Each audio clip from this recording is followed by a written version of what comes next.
నమస్కారం city bulletin కి స్వాగతం ముందుగా హెడ్లైన్స్ మంచిర్యాల జిల్లాలో సార్వత్రిక ఎన్నికలు నిర్వహించేందుకు పగడ్బందీగా ఎన్నికల నియమావళి అమలు జిల్లాలోని చెక్ పోస్టులను పరిశీలించిన జిల్లా కలెక్టర్ బదావత్ సంతోష్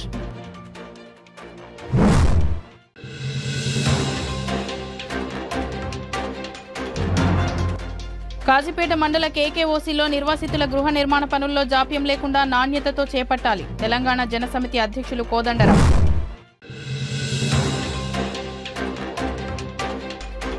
జిల్లా కేంద్రంలో 10వ తరగతి పరీక్షా కేంద్రాలను సందర్శించిన జిల్లా కలెక్టర్ బదావత్ సంతోష్ పరీక్షా కేంద్రాల వద్ద కట్టుదిట్టమైన పోలీసు యంత్రాంగం మంచిర్యాల జిల్లా కేంద్రంలో సార్వత్రిక ఎన్నికల సందర్భంగా జిల్లా వ్యాప్తంగా 3 నియోజకవర్గాల్లో ఎన్నికల నియమావళిని పగడ్బందీగా అమలు చేసేందుకు జిల్లా యంత్రాంగం సిద్ధంగా ఉందని జిల్లా కలెక్టర్ బదావత్ సంతోష్ తెలిపారు. పెద్దపల్లి లోక్సభ ఎన్నికల నిర్వహణలో భాగంగా మంగళవారం జిల్లా కలెక్టర్ బదావత్ సంతోష్ ఎన్నికల నియమావళిని పాటించేందుకు ఏర్పాటు చేసిన చెక్పోస్టుల వద్ద ఏర్పాటు చేసిన స్టాటిస్టికల్ సర్వేలెన్స్ను కేంద్రాలను తనిఖీ చేశారు. ఈ సందర్భంగా జిల్లా కలెక్టర్ చెక్పోస్టులో సిబ్బంది నిర్వహిస్తున్న విధులను ప్రత్యక్షంగా ఆయన పరిశీలించారు. ఈ సందర్భంగా ఆయన మాట్లాడుతూ ఎన్నికల నియమావళిని పాటిస్తూ అధికారులందరూ తమ విధులను సక్రమంగా నిర్వర్తించాలని ఎవరినీ ఉపేక్షించేది లేదని అధికారులకు సూచించారు.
మంచిర్యాల జిల్లా కేంద్రంలో సోమవారం ప్రారంభమైన 10వ తరగతి పరీక్షలను పరిశీలించేందుకు మంగళవారం జిల్లా కలెక్టర్ బదావత్ సంతోష్ పరీక్షా కేంద్రాలను పరిశీలించారు. జిల్లా కేంద్రంలో 10వ తరగతి పరీక్షలు నిర్వహిస్తున్న ప్రభుత్వ, ప్రైవేటు పాఠశాలలకు చెందిన పరీక్షా కేంద్రాలను ఆయన సందర్శించడం జరిగింది. ఈ రోజు జరిగిన సెకండ్ లాంగ్వేజ్ 10వ తరగతి పరీక్షల్లో 9,294 మంది విద్యార్థులు హాజరు కావాల్సి ఉండగా 9,273 మంది విద్యార్థులు పరీక్ష రాయడం జరిగిందని జిల్లా విద్యాధికారి తెలిపారు.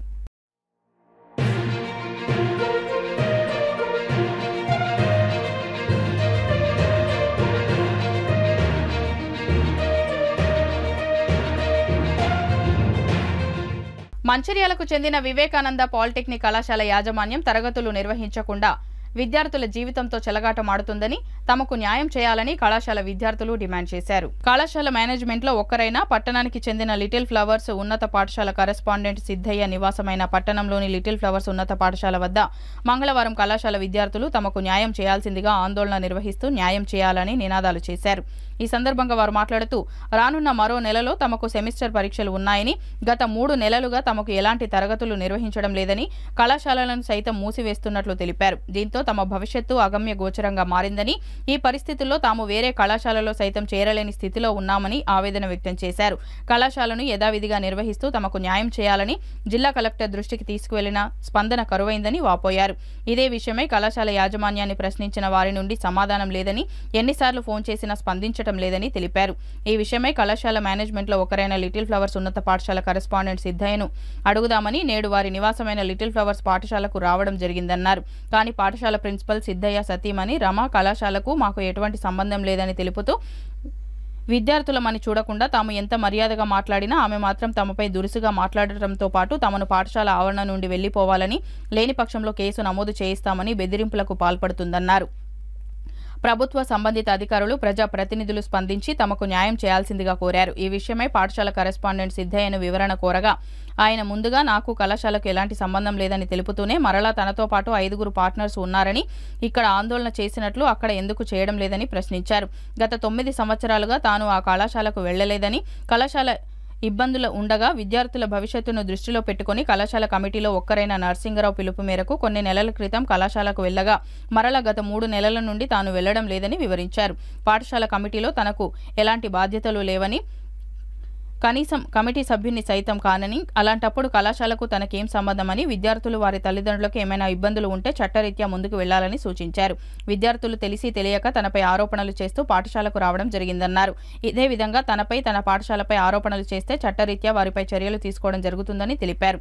అదేవిధంగా కళాశాలకు రావాల్సిన స్కాలర్షిప్ బకాయిలు రాకపోవడంతోనే కళాశాలలో కొనసాగించలేని పరిస్థితి నెలకొందని, ఈ విషయమై విద్యార్థులు, వారి తల్లిదండ్రులు రాష్ట్ర ప్రభుత్వాన్ని, జిల్లా కలెక్టర్ వద్ద ఆందోళన నిర్వహించాల్సిందిగా సూచించారు.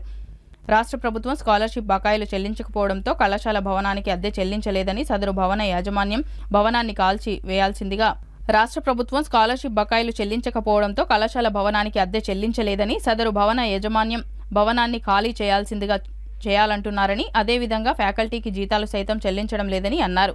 ఈ విషయమై విద్యార్థులు, విద్యార్థుల తల్లిదండ్రులు జిల్లా కలెక్టర్ కార్యాలయం వద్ద గానీ, కళాశాల భవనం వద్ద గానీ ఆందోళన చేయాలని సూచించారు. ఈ విషయంలో తాము ఏమీ చేయలేమని తెలిపారు.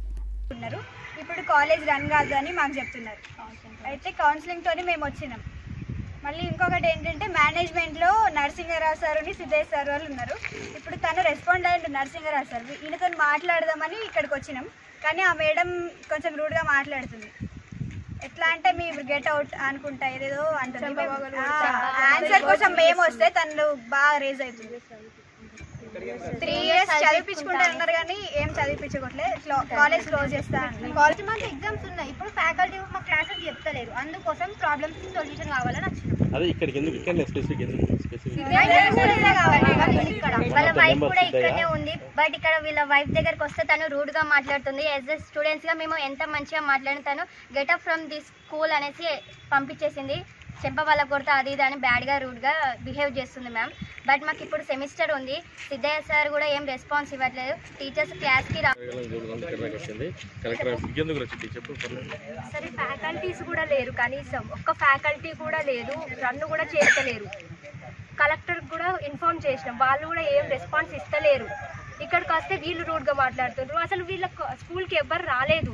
వీళ్ళు హౌస్ ఇక్కడ ఉంది, వీళ్ళు ఇక్కడ ఉన్నారు కాబట్టి మేము వచ్చినాం. కానీ ఇక్కడ మేము స్కూల్ని ఏం చేయాలని అట్లా అనుకోలేదు.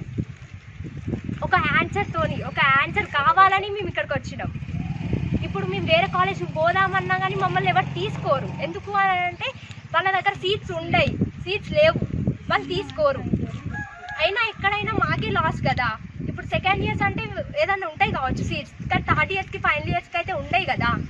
అట్లా అని అన్ని కాలేజెస్కి అడిగినా కానీ వాళ్ళు తీసుకోనని చెప్పిండ్రు. మరి ఇప్పుడు మాకు ఎట్లా స్టడీస్ రన్ కావాలి?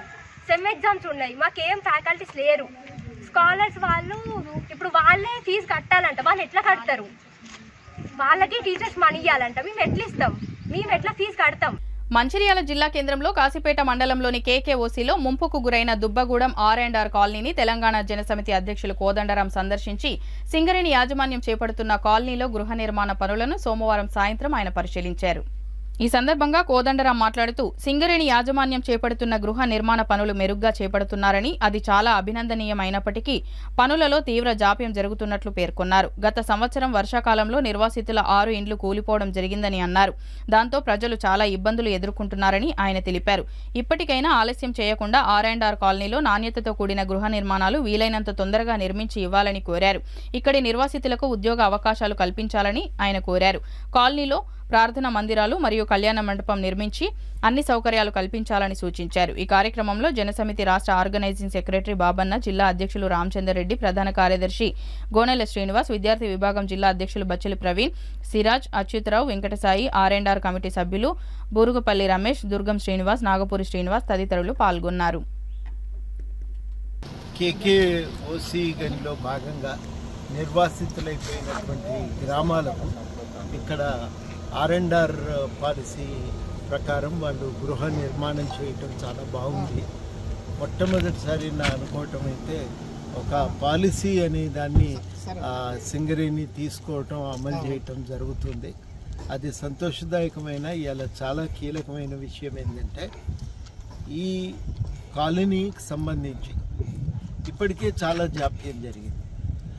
ఇప్పుడు నిర్వాసితులు పోయిన సంవత్సరము వాళ్ళు 6 ఇండ్లు కూలిపోయినాయి. వాళ్ళకి అక్కడ ఇల్లేమో ఖాళీ చేయలేరు, బయట ఎక్కడో పోయి కిరాయికుందామన్నా ఇక్కడ ఇంకో ఇల్లు దొరకదు. కాబట్టి ఒకటేందంటే ఈ జాప్యం కాకుండా నాణ్యతా ప్రమాణాలకు లోబడి వీలైనంత తొందరగా ఇల్లు కట్టాలనేది ఒకటైతే, రెండవది ఇక్కడ ఉన్న సౌకర్యాలు కూడా సగం నిర్మించి అసంపూర్తిగా మిగిలిస్తే అవి చాలా ఇబ్బంది కలుగుతాయి. ఓ ఆలయం నిర్మిస్తే కొంత కళ్యాణ మంటపం ఉంటే ఫంక్షన్స్కు వాడుకుంటారు. సొంత ఊళ్ళో ఉంటే ఏమవుతుంది? ఇవన్నీ ఉన్నాయా అంటే సొంత ఊళ్ళో వాళ్ళ వెసులుబాటును బట్టి డబ్బులు నిధులు సమకూర్చుకొని రకరకాల సౌకర్యాలను ఏర్పాటు చేసుకుంటారు. ఇప్పుడు కొత్తగా కాలనీ పొందుబాటు చేస్తున్నారు కాబట్టి ఆ వస్తువులన్నీ కూడా ఉండాలని కోరుకుంటారు. ఓ ఫంక్షన్ హాల్ నిర్మాణం జరిగినా దానికి అనుబంధంగా డైనింగ్ హాలు, కిచెన్ కూడా ఉంటే బాగుంటాయి. ఇట్లాంటివన్నీ కూడా లోపాలు లేకుండా నిర్మాణం చేస్తే ఉపయోగకరం. లేకపోతే ఏమవుతుందంటే కట్టిన పేరే కానీ అవి ఉపయోగంలోకి రావు. ఇట్లాంటి లోపాలు లేకుండా చూసుకోవాలి. అదేవిధంగా నిర్వాసితులు ఎవరున్నారో వాళ్ళకే ఉద్యోగ అవకాశాలు కూడా కల్పించాలి. ఇది వాళ్ళ జాతీయ స్థాయిలో గుర్తింపు పొందినటువంటి R&R పాలసీ అంశం ఇది. దీన్ని కూడా గుర్తించి ఇక్కడ నిర్వాసితులకు ఉపాధి కల్పించాలి. R&R ఇప్పటికే ఆలస్యమైంది, వేగవంతం చేయాలి. మీరు నాణ్యతా ప్రమాణాలతో సంపూర్తిగా ఈ కాలనీని నిర్మించి దీన్ని ఒక ఆదర్శప్రాయంగా కనబడేటట్టుగా తీర్చిదిద్ది చూపాలని చెప్పి కూడా మేము సింగరేణి వారిని కోరుతున్నాం. ఇచ్చిన నష్టపరిహారం కూడా తక్కువే, చాలా ఇబ్బంది పడ్డారు, చాలా రోజులు తిరిగితే తప్ప అది కూడా రాలేదు. కాబట్టి ఆ సందర్భాన్ని దృష్టిలో పెట్టుకొని ఒక మంచి R&R కాలనీ నిర్మించి ఒక ఆదర్శప్రాయమైనటువంటి ఒక R&R పాలసీ. మహిళలు వృత్తి నైపుణ్యం కొరకు కుట్టు శిక్షణ నేర్చుకుంటూ నిరక్షరాస్యులకు చదువు నేర్పడం ఎంతో గొప్ప విషయమని జిల్లా SC corporation executive director CH Durgaprasad అన్నారు. మందమరి పట్టణంలోని శ్రీపతి నగర్లో వయోజన విద్యాశాఖ మరియు సఖీ మంచిర్యాల ఆధ్వర్యంలో ఏర్పాటు చేసిన కుట్టు శిక్షణ కేంద్రం సందర్శించి ఆయన మాట్లాడారు. విద్యాశాఖ ఏర్పాటు చేసిన కేంద్రంలో మహిళలు ఈ ప్రాంతంలోని నిరక్షరాస్యులకు చదువు నేర్పుతూ ఉపాధి కొరకు కుట్టు శిక్షణ నేర్చుకుంటున్న మహిళలను అభినందిస్తున్నానని అన్నారు. మహిళలు స్వయం ఉపాధి పొంది పురుషులతో ఆర్థిక సమానత్వం సాధించినప్పుడే దేశాభివృద్ధి చెందుతుందని అన్నారు. ఈ కార్యక్రమంలో జిల్లా విద్యాశాఖ అధికారి ఏ పురుషోత్తం నాయక్, డిఆర్పి కె అశోక్ రావు, కుట్టు శిక్షణ శిక్షకురాలు గోపిక, నరేష్ మహిళలు పాల్గొన్నారు. గొప్ప శుభసూచిక ఉంది కాబట్టి మరి మీరు గతంలో మహిళలు అనేవాళ్ళు చదువుకోవడానికి వెనుకంజ చేసేవారు, ఉద్యోగం అంటే కూడా ఆసక్తిలో చూపించేవారు కాదు. మనకెందుకులే అనేటువంటి పరిస్థితిలో ఉండి అప్పుడున్నటువంటి ఆర్థిక స్థితిగతులు కావచ్చు, ఇంకో రకం కావచ్చు, సరే రకరకాల ఇబ్బందుల మూలంగా గత రోజులలో చదువుకున్నటువంటి మహిళలు ఈ రోజు ప్రభుత్వాలు కూడా అన్ని రకాలుగా సపోర్ట్ చేస్తూ మరి ఈ సమాజం ఆదర్శవంతంగా ఉండాలి, ఈ దేశం బాగుండాలి, మరి ఈ సమాజంలో మన కుటుంబాలు బాగుండాలంటే మహిళల పాత్ర అనేటువంటిది చాలా గొప్పగా ఉంటుంది. కాబట్టి మరి ఇంటికే దీపం ఇల్లాలని చెప్పేసరి ఒక నానుడి మాత్రం వింటుంటాం, మీరందరూ కూడా వినే ఉంటారు. మరి ఇల్లు బాగుంది అని చెప్పినప్పుడు ఏమైందంటే ఇల్లాల లక్షణం బాగుంది కాబట్టి ఇల్లు బాగుంది అంటారు. మరి ఇంటి ముందు మన వాకిలి ఏ విధంగా ఉందో మన ఇంటి చరిత్ర చెప్పడానికి ఇంటి ముందు వాకిలి తెలియజేస్తాట. చెప్పుకుంటారా మీరందరూ? నిజమేనేది.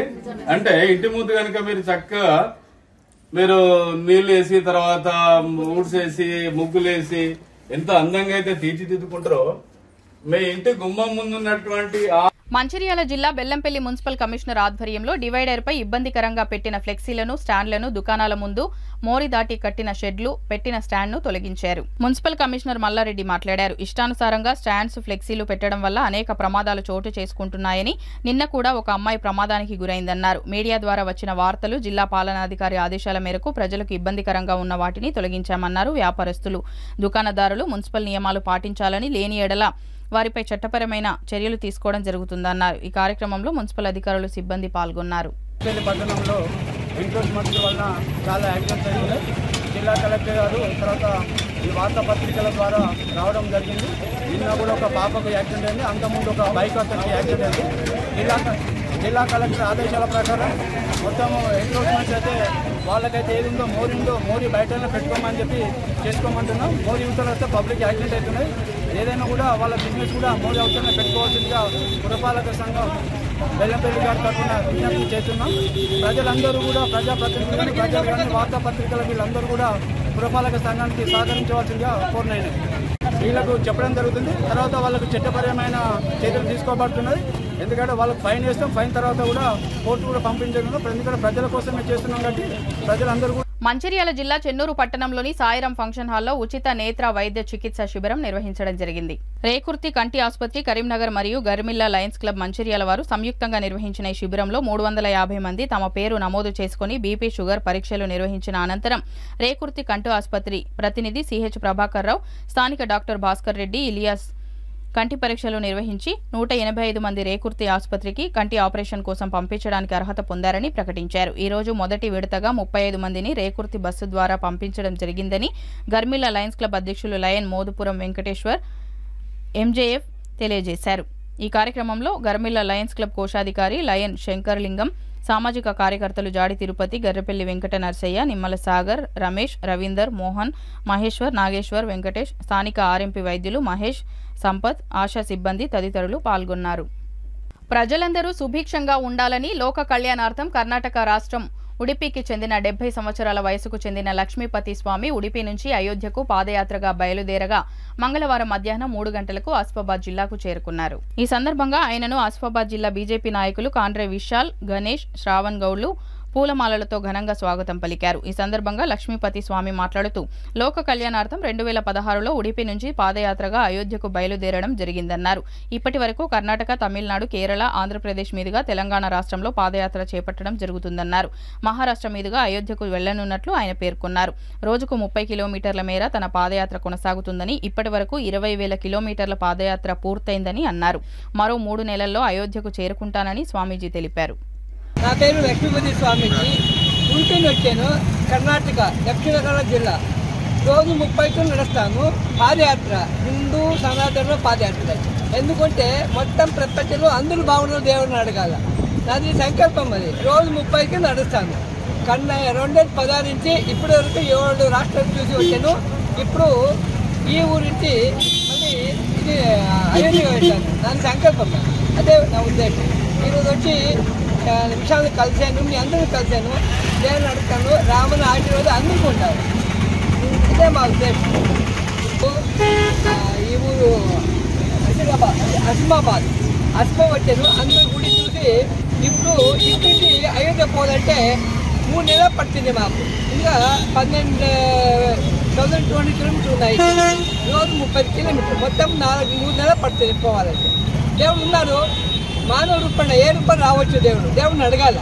అందరూ ఒకటే జాతి, ఒకటే ప్రపంచం మొత్తం అందరూ. బులెటిన్ ముగించే ముందు మరోసారి ముఖ్యాంశాలు. మంచిర్యాల జిల్లాలో సార్వత్రిక ఎన్నికలు నిర్వహించేందుకు పగడ్బందీగా ఎన్నికల నియమావళి అమలు. జిల్లాలోని చెక్పోస్టులను పరిశీలించిన జిల్లా కలెక్టర్ బదావత్ సంతోష్.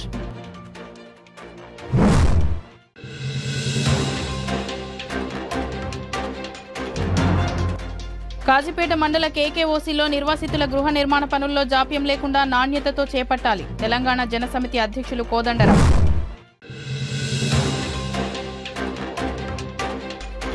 జిల్లా కేంద్రంలో 10వ తరగతి పరీక్షా కేంద్రాలను సందర్శించిన జిల్లా కలెక్టర్ బదావత్ సంతోష్. పరీక్షా కేంద్రాల వద్ద కట్టుదిట్టమైన పోలీసు యంత్రాంగం. సిటీ న్యూస్ ఇంతటితో సమాప్తం. తిరిగి ప్రసారమయ్యే సిటీ న్యూస్లో మళ్ళీ కలుద్దాం. అంతవరకు సెలవు. నమస్కారం.